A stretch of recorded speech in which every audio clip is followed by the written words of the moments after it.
Let's see this question. In the circuit shown initially, there is no charge on the capacitors and the keys S1 and S2 are open.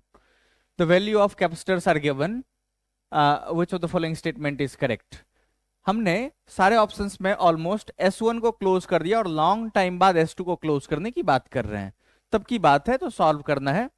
तो सबसे पहले हम यहां से चलेंगे कि अगर if S1 is kept closed for long time such that capacitors are fully charged, the potential difference between P and Q, सबसे पहले ये हम कैलकुलेट कर लें। ध्यान दें, यही हमने सर्किट वापस ड्रॉ कर लिया और इसमें जो कॉन्सेप्ट यूज करना है हमें, वो कॉन्सेप्ट हम ये यूज करेंगे कि एक तो कॉन्सेप्ट यूज करेंगे Q equals to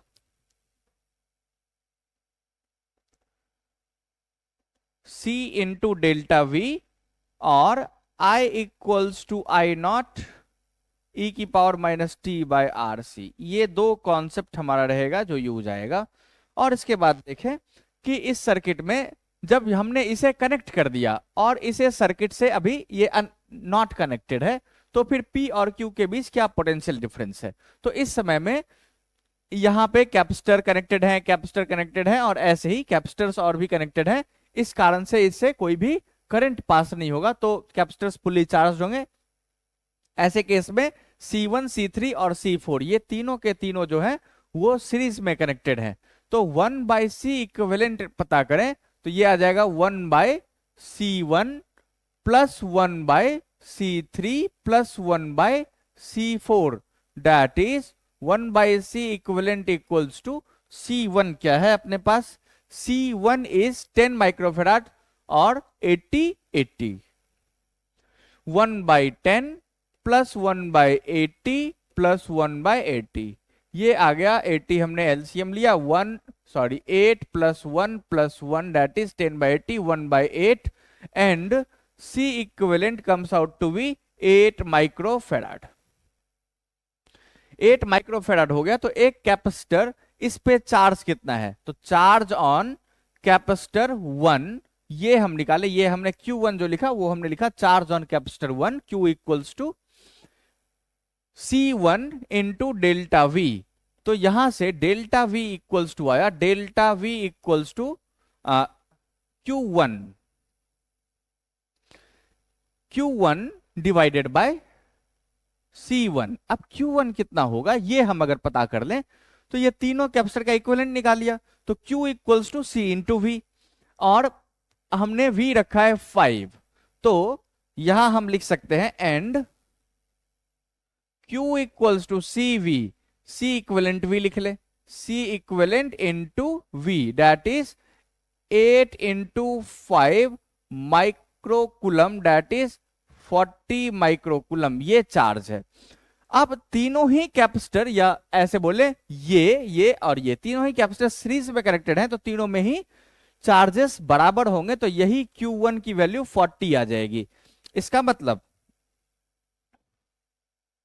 delta V equals to Q1 that is 40 microcoulomb divided by C1 कितना है हमारे पास, तो C1 गिवन है 10 divided by 10 microfarad that is 4 volt.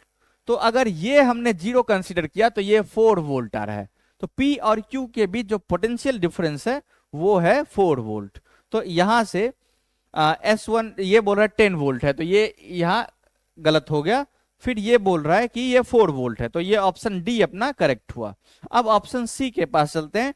T equal to 0, S1 is close, the instantaneous current in closed will be, तो closed condition में current क्या होगा, तो करंट ये पार्ट भी करें,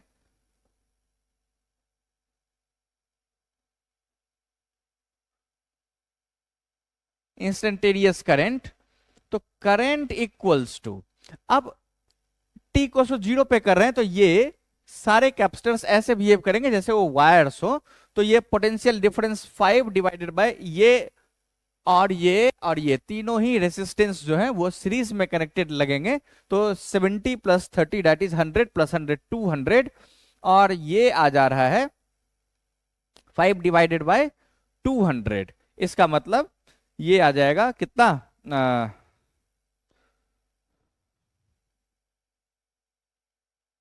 5 डिवाइडेड बाई 200, ऐसा लिख लें कि ये आ जाएगा कितना 0.25 मिली एम्पियर, क्योंकि ये ये ऐसा लिख लें 2.5 डिवाइडेड बाय 100 एम्पियर है, तो ये 25 मिली एम्पियर आ जाएगा। इस तरह से हमारा ये स्टेटमेंट भी करेक्ट हो गया।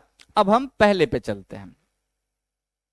अब इसे ध्यान दें कि एक इसका छोटा सा मेथड ये है कि अगर ये और ये इस दोनों के बीच पोटेंशियल डिफरेंस 4 है, तो टाइम t इक्वल्स टू जैसे ही इसको क्लोज किया S2 को, जैसे ही S2 को क्लोज किया तो इसके बीच जो करंट आता, अगर इसके अक्रॉस एक बैटरी हमने 4 वोल्ट का कनेक्ट कर दिया होता, तब जो करंट आता वो करंट देखते तो ये आता 10 माइनस,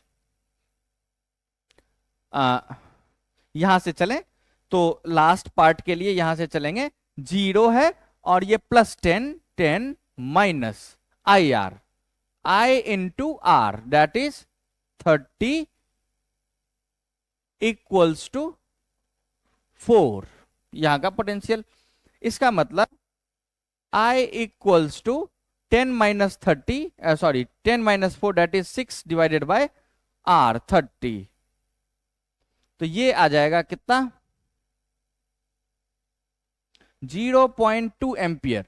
अगर इसके अक्रॉस हमने एक बैटरी कनेक्ट करके रखते तो ये आता 4 वोल्ट का बैटरी, तो इतना करंट आता। लेकिन अभी हमारे सिचुएशन में क्या है, इधर भी रेसिस्टेंस है और इधर भी रेसिस्टेंस है 130 का, तो ये दोनों रेसिस्टेंस जो है जैसे इसके कनेक्ट होगा तो ये करंट को लोअर करेगा, कितने से 0.2 एम्पियर से बहुत ही कम करंट हो जाएगा।